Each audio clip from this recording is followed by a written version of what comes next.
ஆண்டவர் பிள்ளைகளை தேவ பிள்ளைகளை அருமையான இந்த மகன் தான் சின்ன குழந்தைக்காக ஜெபம் பண்ணிக்கங்க.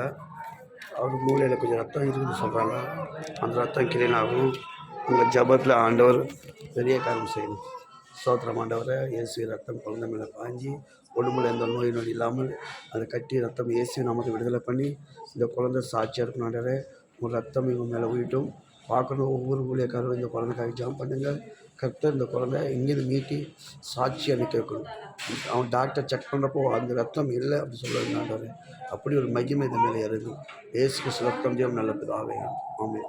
சோத்திரம் போலை हाय सत्रह बोल सत्रह अलिया सत्रह देख पार्सल देखा अनेक पार्सल कुट्टी पையனாக ஜெபம் பண்ணுங்க.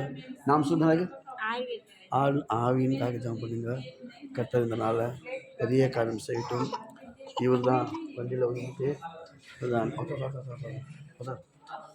விழுந்து வண்டியில் இவங்களுக்காக ஜெபம் பண்ணிக்கோங்க. இந்த குடும்பம் ஆசீர்வாதப்பட்ட குடும்பம் இருக்கட்டும். மனசோட வாழ்த்துக்கிறேன். நீங்கள் ஜெபம் பண்ணுங்க. இங்கே இருந்து ஒவ்வொரு பேஷண்ட்டுக்காக ஜெபம் பண்ணிங்க. இந்த புது சிஎம்ஸில் அநேகர் விடுதலாகிட்டு அநேகர் சாட்சியாக இருக்கணும். அதுக்காக ஜெபம் பண்ணுங்கள். கர்த்தர் பெரிய காரியம் செய்யட்டும். இயேசு பிதாவே. ஆமென். அல்லேலூயா.